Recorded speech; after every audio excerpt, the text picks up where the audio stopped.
Վարդանիկը կամ համայնքային բռնուշատկաներ գողացողի հայրը Այդ խոզի գլխին մի բան կասեմ. Այ դադարք, դու ով ես այս քաղաքում։ Նման հայտարարություններ անողներին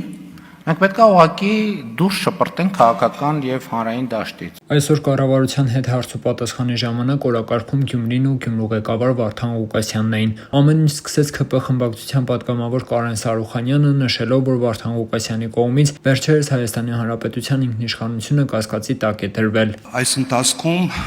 այնքան է իրեն արդեն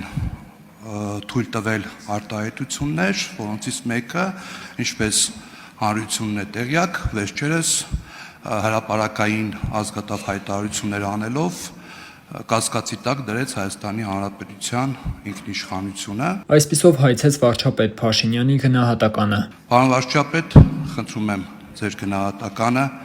այս ամենի հետ կապված։ Ես կարծում եմ, որ նման Հայաստանի Հանրապետության ինքնիշխանության դեմ հայտարարություններ անողներին մենք պետք է ուղղակի դուրս շպրտենք քաղաքական եւ հանրային դաշտից։ Ինչպես քաղաքական մեթոդներով եւ բոլոր այն մեթոդներով, որոնք կարելի է կիրառելի է ժողովրդավարական երկրում։ Փաշինյանի ելույթին հաջորդեց Ղուկասյանի հրատապ-ասուլիսը, որով պատասխանեց Սարուխանյանին ու Փաշինյանին։ Այդ ով է անկախության Հայաստանի պետականության հետ կապված որևիցե մի բան ասել։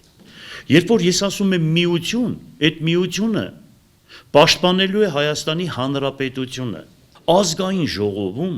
վարչապետը նստած, կառավարությունը նստած, այն հաստագլուխը Վարդանիկով է խոսում։ Հələ պատկերացրեք, ինքը իր կուսակցության մեջ խայտարակվել է որպես նարկոման։ Ղուկասյանը վստահեցրեց իրենք պատրաստ են ցանկացած ելքի, ձերբակալության էլ, քաղաքական հետապնդման էլ։ Վախեցող չկա, ընկճվող չկա։ Թե Ղուկասյանի, թե Փաշինյանի խոսքում ընդհանուր մեկ բան կար. նշեցին տեղյակ են տիմընտրություններում կաշառք բաժանելու մասին։ Եվ մենք պետք է մեխանիզմներ ունենանք հետագայում նման դեպքերը բացառելու համար, որ մարդիկ ընտրակաշառք բաժանելով այդպես եւ վերջում էլ ըստ էության թյուրիմացաբար դառնան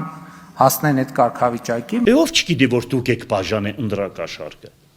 Լրագրողները բոլորը տեսել եք, որ գծի հետևում եւ մնացած տեղերը խանութներ կա, որ մի մարդուն 60,000 դրամ փող եք տվել։ Փաշինյանն էլ շտկումներ խոստացավ։ Բայց ես կարծում եմ, որ դա թյուրիմացություն է, որը հնդածս կշտկվի։